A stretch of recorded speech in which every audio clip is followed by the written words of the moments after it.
नमस्कार, city online में आपका स्वागत है। मैं निधि जोशी। आइए सबसे पहले नजर डालते हैं इस वक्त की हेडलाइंस पर। आरटीडीसी के कर्मचारियों ने किया पर्यटन मुख्यालय पर प्रदर्शन। प्रबंध निदेशक के खिलाफ की जमकर नारेबाजी। अधिकारों के हनन के विरोध में ईंट भट्टा श्रमिक करेंगे आंदोलन। करीब 3 लाख श्रमिकों के अधिकारों का हो रहा है हनन। और नवरात्र के चलते आयोजित किए जा रहे हैं कई कार्यक्रम। भगवान राम की जीवन लीलाओं का कलाकारों ने किया मंचन।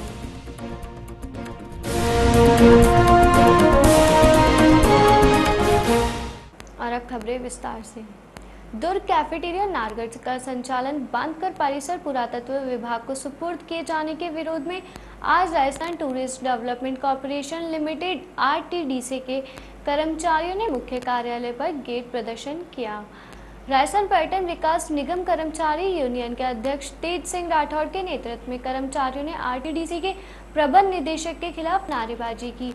साथ ही चेतावनी दी कि यदि उनकी मांगें पूरी नहीं हुई तो आंदोलन को तेज किया जाएगा। इसके बाद कर्मचारियों की बैठक हुई, जिसमें शनिवार को निगम मुख्यालय के कर्मचारियों ने इस निर्णय के खिलाफ काली पट्टी बांधकर विरोध करने का निर्णय लिया। साथ ही दुर्ग कैफेटेरिया नारगढ़ के कर्मचारियों ने शनिवार को सामूहिक अवकाश रखकर ड्यूटी करने का ऐलान किया।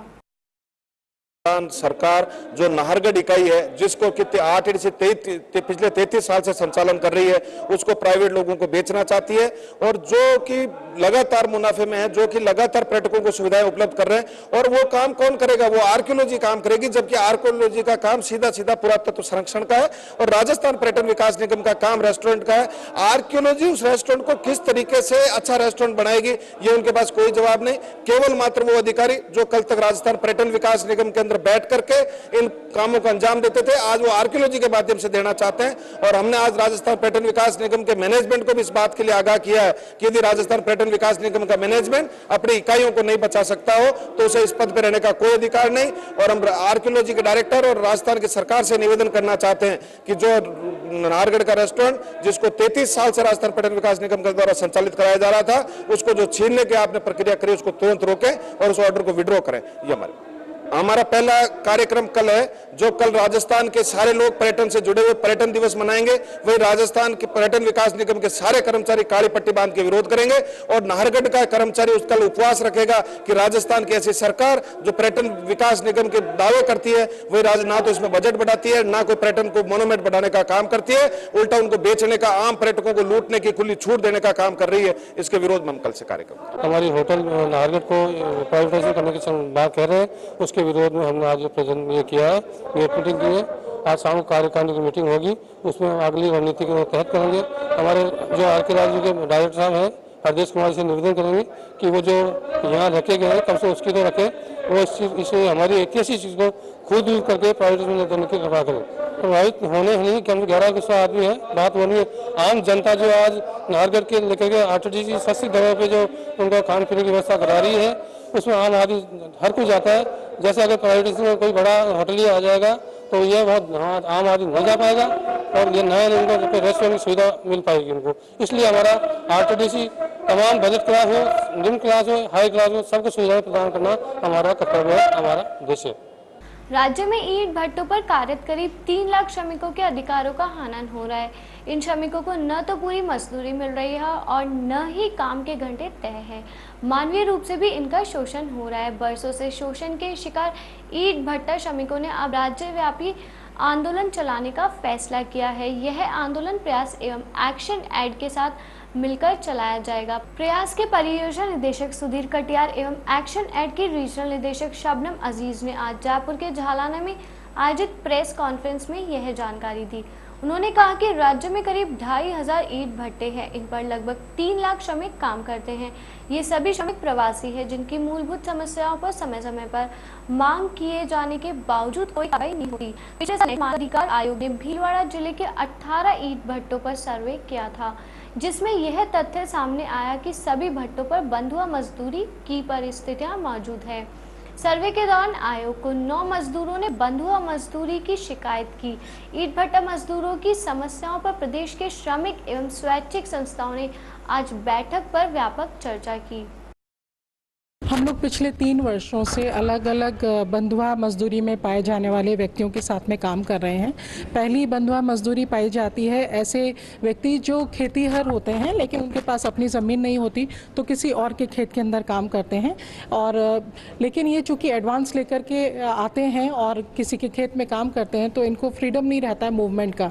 जब तक वो पूरा पैसा ना भर दे तब तक वो किसी अन्य जगह नहीं जा सकते और अब back to their home also they can not go. इस किस्म की बंधुआ मजदूरी पाई जाती है पारा जिले के अंदर।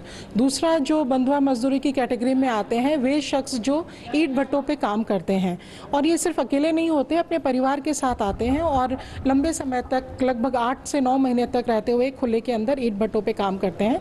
अधिकतर ये लोग दूसरे राज्य जैसे बिहार, उत्तर प्रदेश और इनफैक्ट बंगाल से भी कुछ लोग आते हैं जो इस किस्म के काम में रहते हैं। और बाकी with in state also migration होता है, जैसे नागौर, मांडल वगैरह की तरफ से जो लोग हैं वो अजमेर आते हैं, अजमेर के लोग भीलवाड़ा की तरफ जाते हैं काम करने के लिए। और तीसरी कैटेगरी है बाल श्रमिकों की, जिसको लेकर के आप देख रहे हैं जयपुर के अंदर काफ़ी लंबे समय से एक मुहिम सी छिड़ी हुई है और आए दिन हम लोग बच्चों को रेस्क्यू भी करवा रहे हैं।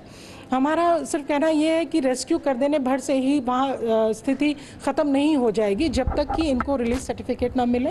रिलीज सर्टिफिकेट मिलने के बाद में इन लोगों का पूरी तरीके से रिहैबिलिटेशन ना हो जाए, क्योंकि अगर रिहैबिलिटेशन नहीं होगा तो बहुत ज़्यादा चांसेस है कि ये वापस बंधुआ मजदूरी के ट्रैप में चंगुल के अंदर फंस जाएंगे। दूसरी जो हमारा सोच है कि बच्चों को रेस्क्यू करवा दें, बंधुआ मजदूरों को रेस्क्यू करवा दें, लेकिन जब तक इनके नियोक्ता को, वो व्यक्ति जो इनको नियुक्त कर रहा है अपने यहाँ, उसके खिलाफ कोई कार्रवाई नहीं होगी तब तक इनकी स्थिति में कोई सुधार आने वाला नहीं है। न सिर्फ रेस्क्यू करवा रही है लेकिन उनके रिहैबिलिटेशन के लिए भी पुरजोर कोशिश कर रही है। पिछले 1.5 साल तक सरकार मान ही नहीं रही थी कि क्षेत्र में हमारे राज्य के अंदर बंधुआ मजदूर हैं, लेकिन निरंतर प्रयासों और एडवोकेसी की वजह से सरकार ने इनको रिलीज सर्टिफिकेट देना स्वीकारा है और बहुत सारे बच्चों को और अडल्ट्स को, लगभग 50 लोगों को रिलीज सर्टिफिकेट भी मिले हैं, जिसकी वजह से हम उनको अलग अलग सोशल सिक्योरिटी स्कीम के साथ जोड़ पाए हैं। साथ ही साथ जैसा आपने पढ़ा भी होगा और जानकारी में होगा कि जो बाल श्रमिकों को यहाँ से मुक्त कराया गया उसमें से 80%, लगभग 6,500 में से 80% बाल श्रमिक बिहार जिले के थे और बिहार के भी जो बच्चे गए हैं यहाँ से उसमें से 80% गया जिले के हैं। तो यहाँ से हम लोगों ने एक पूरा डेलीगेशन लेकर के, जिसमें कि लेबर डिपार्टमेंट के भी एडिशनल कमिश्नर थे हमारे साथ के अंदर, CWC के मेंबर थे, चाइल्ड डायरेक्टरेट के मेंबर थे, चाइल्ड कमिश्नरेट के मेंबर थे। हम लोग पूरा एक डेलीगेशन यहाँ से लेकर के गए और बिहार में जा कर के बिहार सरकार के साथ में लगातार बात कर रहे हैं, इंटरफेस कर रहे हैं, ताकि जो बच्चे यहाँ से रिलीज हुए हैं उनका वापस से वहाँ पर पुनर्स्थापन हो सके। एक्चुअली इसको आप अपहरण नहीं कह सकते, आप इसको बाल तस्करी की श्रेणी में ज़रूर डाल सकते हैं।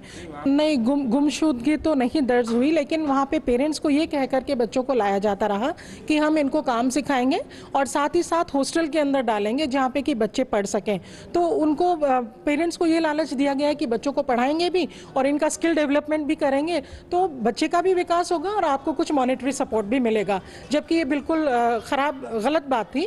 बच्चों को यहाँ ला करके कमरों के अंदर बंद करके उनसे आरी तारी का काम करवाया जा रहा था, तो वो एक रेस्क्यू ऑपरेशन के तहत उन बच्चों को वहाँ से छुड़ाया। नवरात्र के दौरान शहर में जगह जगह रामलीलाओं का मंचन किया जा रहा है। इनसे कलाकार अभिनय के माध्यम से मर्यादा पुरुषोत्तम श्री राम की जीवन लीला का प्रदर्शन कर रहे हैं।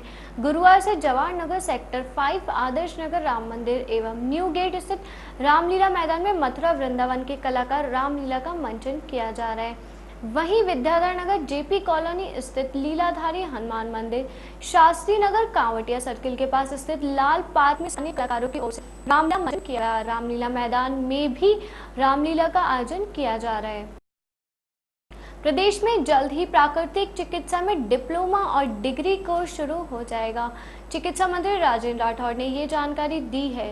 स्वास्थ्य भवन में आयुर्वेद विभाग की रिव्यू बैठक हुई, जिसमें चिकित्सा मंत्री राजेंद्र राठौड़ सहित ACS गुरजोत कौर आयुर्वेद विश्वविद्यालय जोधपुर के कुलपति प्रोफेसर राधेश्याम शर्मा समेत आयुर्वेद, होम्योपैथी एवं यूनानी के अधिकारी मौजूद रहे। चिकित्सा मंत्री राजेंद्र राठौड़ ने कहा कि राजस्थान प्राकृतिक और योग चिकित्सा में अग्रणी बने, इसके लिए नई पहल की जा रही है।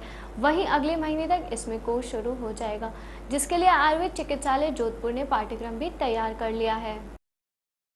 और अब वक्त हो चला एक छोटे से ब्रेक का, जल्द हाजिर होते हैं।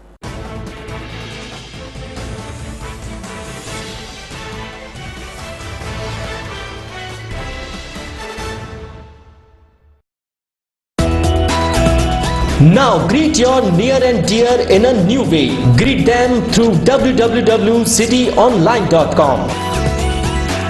Whether it is birthday, anniversary, winning or any other occasion, share it with all. Share it with City Online.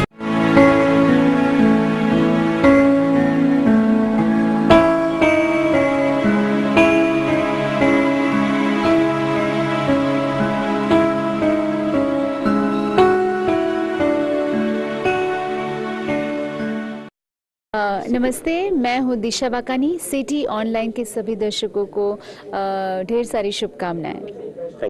City online channel के दर्शकों को मेरी तरफ से बहुत बहुत बधाई हैं और आप इस चैनल को देखते रहें और हमें भी देखते रहें उस पर।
ब्रेक के बाद एक बार फिर से आपका स्वागत है। बढ़ते हैं अगली खबर की ओर।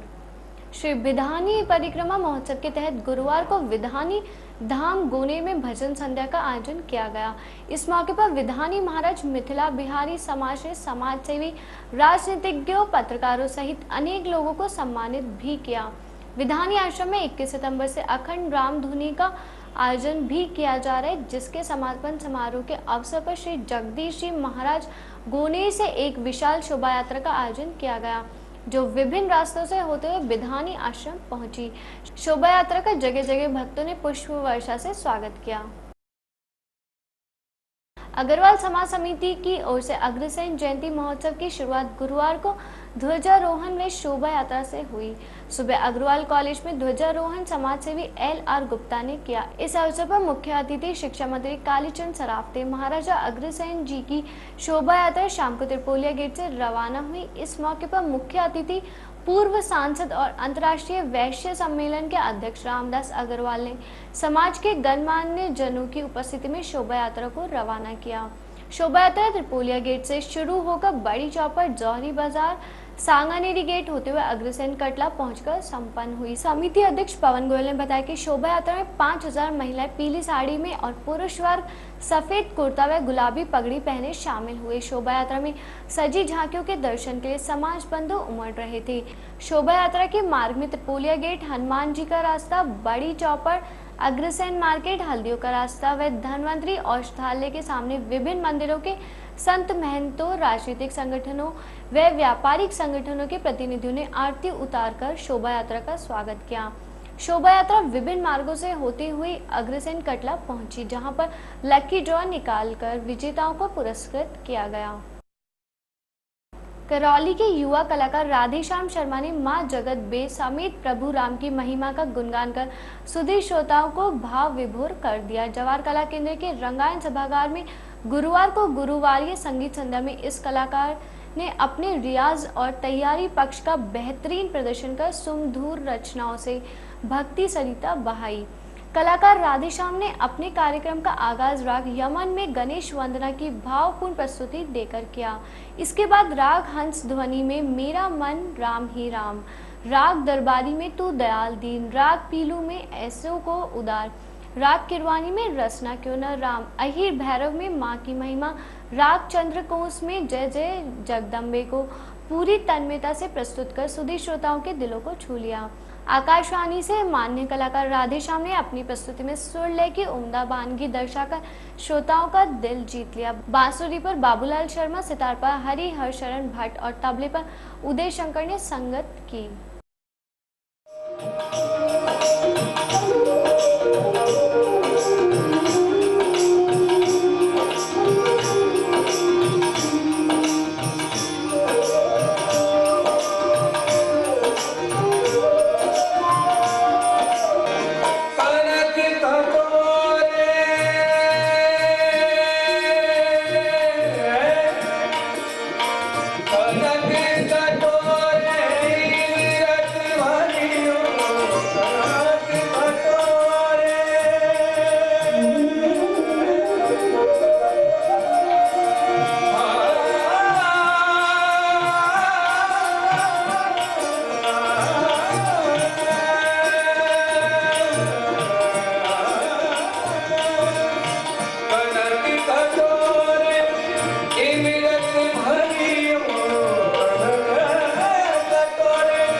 और चलते चलते एक बार फिर से नजर डालते हैं इस वक्त की हेडलाइंस पर।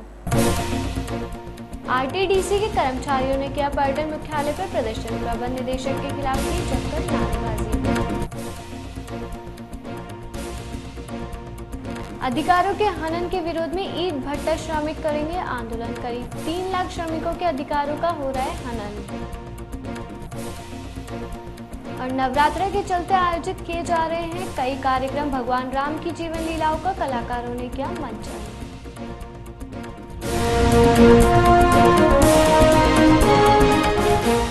फिलहाल बुलेटिन में इतना ही। आप बने रहिए हमारे साथ। शहर की हर खबर सिटी आई पर। नमस्कार।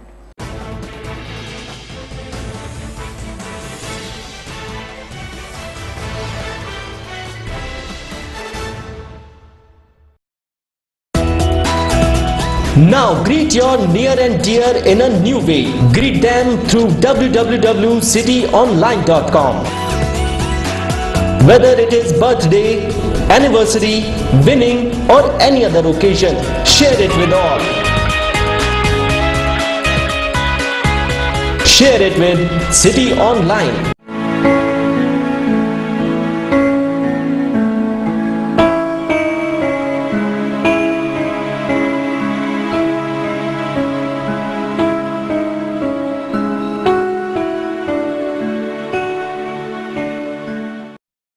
नमस्ते, मैं हूँ दिशा बाकानी। सिटी ऑनलाइन के सभी दर्शकों को ढेर सारी शुभकामनाएं।